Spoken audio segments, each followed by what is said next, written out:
بسم اللہ الرحمن الرحیم۔ نام کتاب سلام بر ابراہیم، مصنف ابراہیم ہادی۔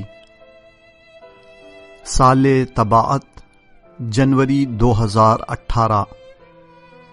انتصاب فقر نبیین خاتم المرسلین حضرت محمد مصطفیٰ صلی اللہ علیہ وآلہ وسلم کے نام۔ بسم اللہ الرحمن الرحیم۔ مقدمہ۔ اسلامی انقلاب کی برکتوں میں سے ایک ایسے ہماگیر چہروں کا ظہور ہے جو انسانی معاشرے کو بیدار کرنے اور نئی زندگی عطا کرنے کی صلاحیت رکھتے ہیں۔ یہ وہ تابناک چہرے ہیں جو ایک طرف بلند اسلامی افکار سے آشنا ہیں اور دوسری طرف میدان عمل میں بھی شریعت کی پیروی میں پیشگام ہیں، دشمنان دین کے مکر و حیلوں سے بھی اچھی طرح آگاہ رہے ہیں اور ساتھ ہی محاذ کفر کے ساتھ برسر پیکار رہنے پر بھی اعتقاد رکھتے ہیں، اور شاید پوری تاریخ میں کبھی بھی امت مسلمہ آج کی طرح بڑی شدت کے ساتھ ایسے چہروں کے انتظار میں نہیں تھی۔ اس قسم کی شخصیات ایک خاص قوم اور سرزمین سے بالاتر ہیں، اور چونکہ یہ لوگ اسلام محمدی کے پرورش یافتہ ہیں، لہٰذا ہر مسلمان کے لیے چاہے وہ کسی بھی زبان یا قوم سے وابستہ ہو ایک نمونہ عمل اور آئیڈیل کی حیثیت رکھتے ہیں۔ اس قسم کے تابناک چہروں کو پہچاننے کا ایک طریقہ ان کی زندگی کے ایسے مختلف حالات و واقعات کا مطالعہ کرنا ہے جن سے ان کے بلند افکار، دینی بصیرت اور سماجی کردار اور ان کی سرفروشی اور فداکاری کا بخوبی اندازہ لگایا جا سکتا ہے۔ ہمیں بہت فخر ہے کہ ہم ایسے چند ایک سرفروشوں کے حالات زندگی پر مبنی اردو مواد پیش کرنے کی سعادت حاصل کر رہے ہیں جنہوں نے اسلامی انقلاب کی کامیابی میں ایک اہم رول نبھایا ہے۔ ہمیں امید ہے کہ آج کے مسلمان جوان ان عظیم ہستیوں کو اپنا آئیڈیل قرار دے کر اسلامی سرحدوں کے اندر اسلامی فکر کی تقویت اور مذہبی اقدار کی بالادستی کے لیے کوشاں رہیں گے۔ اس مجموعے کے لیے جن دوستوں نے تعاون کیا ہے ہم ان سب کا شکریہ ادا کرتے ہیں، خاص طور پر ان دوستوں کا کہ جنہوں نے شہید گمنام ابراہیم ہادی کے زندگی نامے کو اس مرحلے تک پہنچانے کی زحمت اٹھائی۔ از راجہ ناصر عباس جعفری۔ امام خمینی رحمۃ اللہ نے فرمایا، مستقبل میں کچھ لوگ جان بوجھ کر یا ناسمجھی میں عوام میں سوال اٹھا سکتے ہیں کہ اتنی قربانیوں کا نتیجہ کیا نکلا۔ انہیں یقیناً عوالم غیب اور فلسفہ شہادت کا کوئی علم نہیں ہوگا، اور وہ یہ نہیں جانتے ہوں گے کہ جو شخص محض خوشنودی خدا کی خاطر محاذ جنگ پر جاتا ہے اور خلوص کی تشتری میں سر رکھے حاضر ہوتا ہے، گردش دورہ نہ تو اس کی بقا اور جاویدانی پر اثر انداز ہوتی ہے اور نہ ہی اس کے بلند مرتبے میں کسی طرح کی کوئی کمی آتی ہے۔ ہمیں شہداء کی قدر و منزلت اور ان کے قائم کردہ نقوش کے مکمل ادراک کے لیے ایک طولانی سفر کرنا ہوگا اور گردش ایام کے ساتھ انقلاب کی تاریخ اور مستقبل کی خاک چھاننی ہوگی۔ اس میں کوئی شک نہیں کہ خون شہداء انقلاب اور اسلام کا بیمہ حیات ہے۔ خون شہداء نے رہتی دنیا تک انسانوں کو استقامت اور پائیداری کا درس دیا ہے، اور خدا جانتا ہے کہ راہ شہادت کبھی مسدود ہونے والی نہیں ہے۔ مستقبل کی اقوام شہداء کے نقش قدم پر چلیں گی، ان کی پاک تربتیں قیامت تک درد مندوں اور عاشقان و عارفان الہی کی زیارت گاہ اور حریت و آزادی کے طلبگاروں کے لیے دار و شفا رہیں گی۔ ابراہیم ہادی ہی کیوں؟ 2007 کی گرمیوں کی بات ہے جب میں تہران کی امین الدولہ نامی مسجد میں مغربین کی نماز جماعت میں مشغول تھا۔ مجھ پر عجیب و غریب حالت طاری تھی۔ سب کے سب نماز گزار علماء اور مجتہد تھے۔ میں جماعت کی دوسری صف کے دائیں طرف ایک کونے میں کھڑا تھا۔ نماز مغرب ختم ہو جانے کے بعد میں نے اپنے اطراف پہ نظر ڈالی تو میری حیرت کی انتہا نہ رہی۔ مسجد چاروں طرف سے پانی میں گھری ہوئی تھی، ایسا لگ رہا تھا جیسے سمندر کے بیچوں بیچ ایک جزیرہ ہو۔ امام میں جماعت سفید عمامہ لگائے ایک معمر نورانی شخص تھا۔ وہ اپنی جگہ سے اٹھا اور لوگوں کی طرف رخ کر کے اپنی گفتگو شروع کی۔ میں نے اپنے بغل میں بیٹھے ہوئے ایک سن رسیدہ شخص سے پوچھا، کیا آپ امام میں جماعت کو پہچانتے ہیں؟ انہوں نے جواب دیا، یہ آیت اللہ شیخ محمد حسین زاہد صاحب ہیں، جو آیت اللہ حق شناس صاحب اور آیت اللہ مجتہدی صاحب کے استاد ہیں۔ چونکہ میں نے پہلے ہی آیت اللہ شیخ حسین زاہد صاحب کی روحانی عظمت اور برجستہ شخصیت کے بارے میں کافی کچھ سنا تھا، لہٰذا ان تمام باتوں کو بڑے غور سے سننے لگا۔ عجیب و غریب خاموشی چھائی ہوئی تھی، سبھی لوگ ان کی طرف دیکھ رہے تھے۔ آپ نے اخلاق اور عرفان کے سلسلے میں کچھ مطالب بیان کرتے ہوئے فرمایا، دوستو اور عزیزو، لوگ ہمیں اخلاق و عرفان کی ہستیاں سمجھتے ہیں وغیرہ وغیرہ، لیکن عزیزو، عملی اخلاق اور عرفان کی ہستیاں در حقیقت یہ لوگ ہیں۔ یہ کہتے ہوئے انہوں نے ایک بڑی سی تصویر ہاتھ میں اٹھائی۔ میں اپنی جگہ پر گھٹنوں کے بل کھڑا ہوا تاکہ اچھی طرح اس فوٹو کو دیکھ سکوں۔ لمبی داڑھی والے ایک جوان کی تصویر تھی جو بھورے رنگ کی ایک قمیص پہنے ہوئے تھا۔ میں نے غور سے فوٹو کو دیکھنا شروع کی۔ جی ہاں، میں اسے اچھی طرح پہچانتا تھا۔ اس کا چہرہ میں نے کئی بار دیکھا ہوا تھا اور اس بارے میں مجھے ذرہ برابر شک نہیں تھا کہ یہ ابراہیم تھا، ابراہیم ہادی۔ اس کی باتیں میرے لیے کافی حیرت انگیز تھیں، کیونکہ یہ باتیں عرفان اور اخلاق کا برجستہ استاد شیخ زاہد حسین کر رہا تھا، جس کے سامنے بہت سارے علماء نے زانوئے ادب تہ کیا تھا۔ اس نے ابراہیم کا تعارف اخلاق عملی کے ایک استاد کے عنوان سے کرایا۔ میں نے آپ سے کہا، یہ شیخ حسین زاہد کون ہے؟ وہ تو کب کے رحلت کر چکے ہیں۔ حیرت زدہ ہو کر میں نیند سے جاگا تو 10 اگست 2007 کی رات کے 3 بج رہے تھے، جو حسن اتفاق سے 27 رجب المرجب یعنی عید بعثت پیغمبر اکرم کا دن تھا۔ یہ خواب وہ رویائے صادقہ تھا جس سے میرے پورے بدن پر لرزہ طاری ہوا۔ میں نے کاغذ اور قلم اٹھایا اور جو کچھ سنا اور دیکھا تھا اسے بڑی تیزی سے لکھ ڈالا۔ اب میری آنکھوں سے نیند اڑ چکی تھی۔ میں نے اپنے دل و دماغ میں ابراہیم ہادی کی ان یادوں کو دہرانا شروع کیا جو میں نے ان کے بارے میں سنی تھیں۔ یہ بات مجھے بہت اچھی طرح یاد ہے کہ فروری 1994 کے ماہ رمضان کی آخری شب میں مسجد الشہداء میں تھا، تو ہم سب قدیم فوجی ساتھی مل کر شہید ابراہیم ہادی کے گھر چلے گئے، جہاں شہید ابراہیم کی والدہ کے انتقال پر مجلس برپا تھی۔ مسجد کے پیچھے والے شہید موافق نامی گلی میں ان کا گھر واقع تھا۔ حسین اللہ کرم صاحب نے شہید ہادی کے بارے میں اپنی گفتگو شروع کی۔ ان کے واقعات بڑے عجیب تھے، اس وقت تک میں نے کسی سے بھی اس طرح کی باتیں نہیں سنی تھیں۔ اس رات خدا کا لطف و کرم میرے شامل حال ہوا، کیونکہ جنگ تو میں نے دیکھی ہی نہیں تھی۔ اس وقت تو میری عمر صرف 7 سال تھی، لیکن خدا نے مجھے اس جلسے میں حاضر ہونے کی توفیق دی تاکہ میں اس کے ایک مخلص بندے کو اچھی طرح پہچان سکوں۔ ان باتوں نے برسوں تک میرے ذہن کو مصروف رکھا۔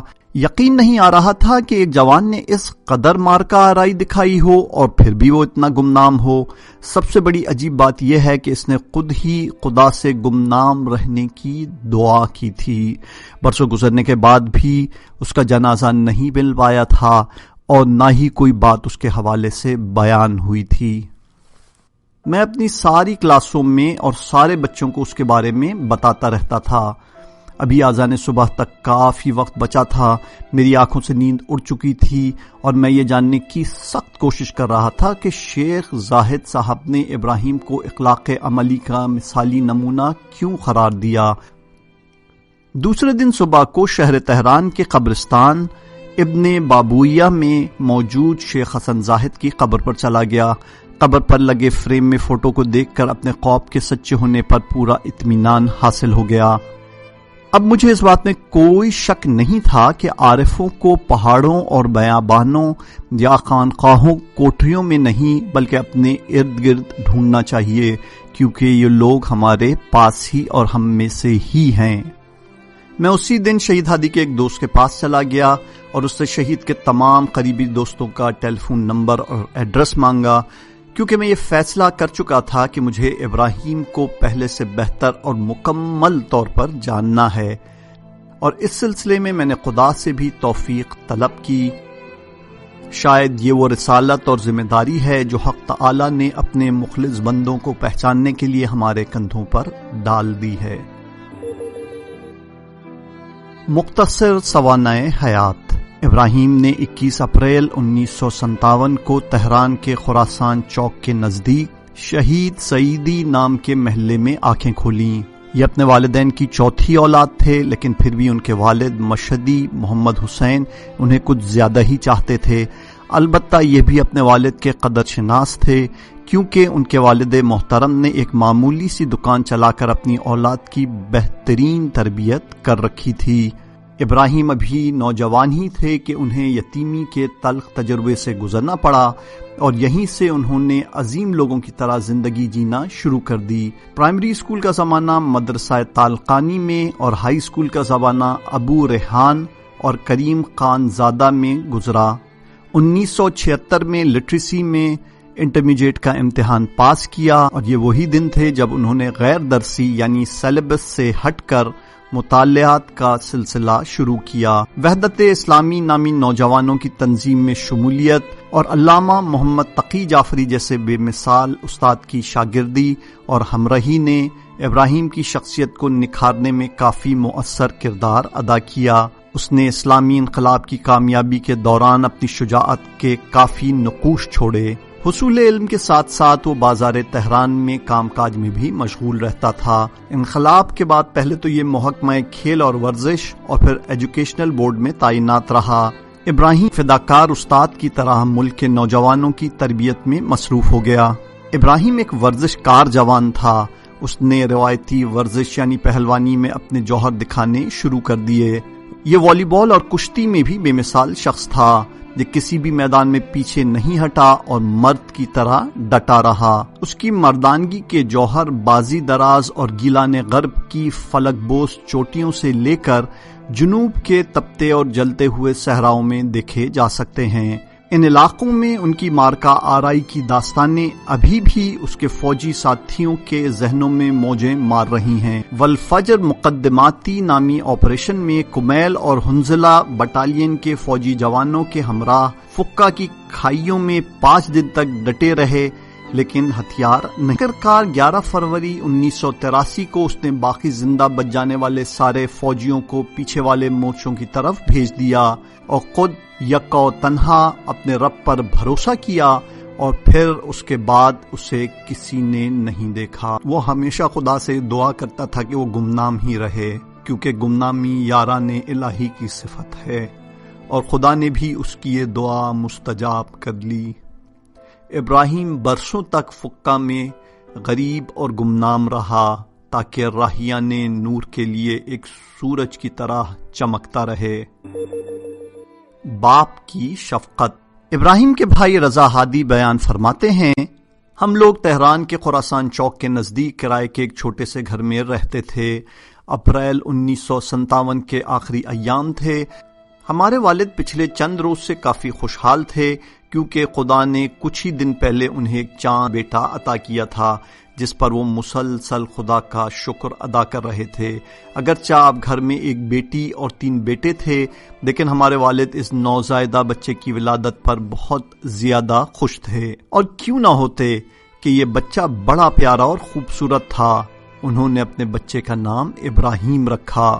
ہمارے والد محترم نے اس کے لیے ہمارے اس پیغمبر کے نام کا انتخاب کیا جو صبر و تحمل اور توحید و توکل کا سرچشمہ اور سورما تھا، اور یہ نام حقیقت میں اس کے قابل تھا۔ دوست و احباب اور رشتہ دار جب اسے اس طرح دیکھتے تو تعجب سے کہتے، تمہیں تو اور بھی 3 اولادیں ہیں، تو پھر اس بچے کے وجود پر تم اتنا خوش کیوں ہو؟ نہایت پرسکون انداز میں ہمارے والد محترم جواب دیتے، میرے اس بیٹے میں ایک عجیب کشش ہے. مجھے اس بات کا پورا یقین ہے کہ میرا ابراہیم خدا کا بہترین بندہ بن جائے گا، جو میرا نام بھی روشن کر دے گا. وہ سچ کہہ رہے تھے. ابراہیم کے ساتھ ہمارے والد کی محبت ایک عجیب محبت تھی. اگرچہ اس کے بعد خدا نے ہمارے گھر کو ایک اور لڑکا اور لڑکی عطا کی، لیکن یہ بات ابراہیم کے ساتھ ہمارے والد محترم کی محبت پر کوئی اثر نہ ڈال سکی.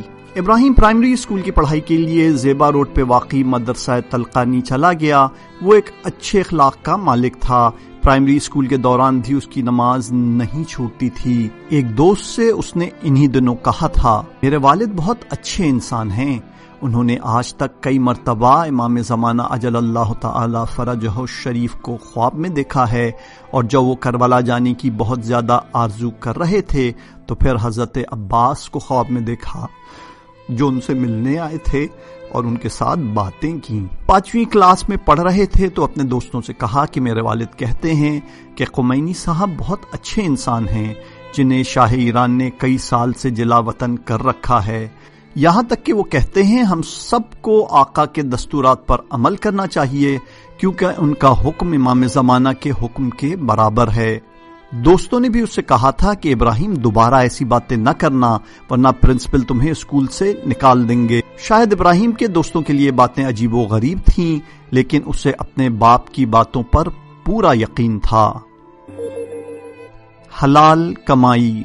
ابراہیم کی بہن فرماتی ہیں، پیغمبر اکرم صلی اللہ علیہ وآلہ وسلم فرماتے ہیں، اچھے انسان بننے میں اپنے بچوں کی مدد کرو، کیونکہ کوئی بھی شخص اپنے بچے کے وجود سے نافرمانی کا عنصر باہر نکال سکتا ہے. لہٰذا ہمارے والد محترم نے بھی ابراہیم اور دوسرے بچوں کی اچھی اور صحیح تربیت کرنے میں کوئی کوتاہی نہیں برتی. وہ ایک نہایت پرہیزگار انسان تھے، اہل مسجد اور عزادار تھے، اور حلال کمائی کو بہت زیادہ اہمیت دیتے تھے. وہ پیغمبر اکرم کی اس فرمائش سے بخوبی آگاہ تھے کہ عبادت کے 10 حصے ہیں جن میں سے 9 حصے حلال کمائی میں ہیں. یہی وجہ ہے کہ جب بعض گنڈوں اور بدماشوں نے محلہ امیریہ میں ان کو ستانا شروع کیا اور حلال کمائی کرنے میں ان کی رکاوٹ بننے لگے تو مجبور ہو کر باپ کی میراث میں ملی دکان کو بیچ ڈالا اور شکر فیکٹری میں کام کرنے لگے. صبح سے شام تک فیکٹری میں جلتی بھٹی پہ کھڑے رہنا پڑتا تھا، تب جا کر ایک عرصے بعد ایک چھوٹا سا گھر خرید سکے. ابراہیم بار بار یہ بات دہراتا تھا کہ اگر ہمارے والد نے بچوں کی اچھی تربیت کی تو یہ ان کی سختیوں کا صلہ ہے جو وہ حلال کمائی کے لیے اٹھاتے تھے. جب وہ اپنے بچپن یاد کرتا تو کہتا تھا، میرے والد مجھے قرآن حفظ کراتے تھے اور ہمیشہ مجھے اپنے ساتھ مسجد لے جاتے تھے. ہم لوگ زیادہ تر مسجد آیت اللہ نوری جاتے تھے جو سرچشمہ نامی چوراہے پر واقع ہے. اس مسجد میں علی اصغر علیہ السلام نامی انجمن بنی ہاشم کی خدمت کا افتخار میرے والد کو بھی ملا تھا. ابراہیم پرائمری اسکول میں پڑھتا تھا. ایک دن اس نے کوئی شرارت کی تو والد محترم نے غصے میں اسے ڈانٹتے ہوئے کہا، ابراہیم گھر سے نکل جاؤ اور رات تک واپس نہ آنا. ابراہیم رات تک واپس نہیں آیا. سارے گھر والے پریشان تھے کہ دن میں اس نے کیا کھایا پیا ہوگا، لیکن والد محترم کے سامنے کسی کو بات کرنے کی جرت نہیں تھی. ابراہیم رات کو واپس آیا اور ادب و احترام کے ساتھ سب کو سلام کیا تو میں نے فوراً پوچھا، دن کا کھانا کہاں کھایا بھائی؟ والد محترم جو ابھی تک اپنی ناراضگی کا اظہار برقرار رکھے ہوئے تھے ابراہیم کے جواب کا انتظار کر رہے تھے. ابراہیم نے دھیمی آواز میں کہنا شروع کیا، میں اپنے کوچے میں ٹہل رہا تھا کہ دیکھا کہ ایک بوڑھی عورت نے کافی سارا سامان خریدا ہے لیکن وہ اسے اٹھا نہیں پا رہی ہے اور کافی پریشان نظر آ رہی ہے. میں اس کی مدد کو دوڑا، اس کا سامان اس کے گھر تک پہنچا دیا. اس بات پر اس نے میرا بڑا شکریہ ادا کیا اور شکریہ کے طور پر 5 ریال کا ایک سکہ مجھے تھما دیا. میں نے نہیں لینا چاہا لیکن اس نے بہت اصرار کیا اور ادھر سے مجھے پورا یقین تھا کہ یہ حلال کا پیسہ ہے کیونکہ بہرحال میں نے اس کے لیے زحمت اور تکلیف اٹھائی تھی. لہٰذا دن میں نے اسی پیسے سے روٹی خرید لی اور کھا لی. بابا نے یہ داستان سنی تو رضائیت کی مسکراہٹ ہونٹوں پر نمودار ہوئی. بہت خوش تھے کہ بیٹے نے باپ کا دیا ہوا سبق اچھی طرح سیکھا ہے اور یہ حلال کمائی کو اہمیت دیتا ہے. ابراہیم کے ساتھ والد محترم کی دوستی ایک عام باپ بیٹے کے تعلقات سے کہیں زیادہ بڑھ کر تھی۔ ان دونوں کے درمیان ایک عجیب و غریب محبت برقرار تھی جس کا پھل اس بیٹے کی مایہ ناز شخصیت کی صورت میں صاف دکھائی دے رہا تھا، لیکن افسوس کہ دوستی کا یہ رابطہ زیادہ دیر پا ثابت نہ ہو سکا۔ ابراہیم نے جوانی ہی میں اپنے باپ کی شفقت و محبت کھو دی اور ایک عظیم غم انگیز یتیمی کا سنگین بوجھ اپنے سر پر اٹھانا پڑا، اور پھر اس کے بعد اس نے عظیم لوگوں کی طرح زندگی جینا شروع کر دی۔ اس کے اکثر دوست اور رشتہ داروں نے اسے ورزش کی طرف جانے کا مشورہ دیا اور اس نے یہ بات بھی قبول کر لی۔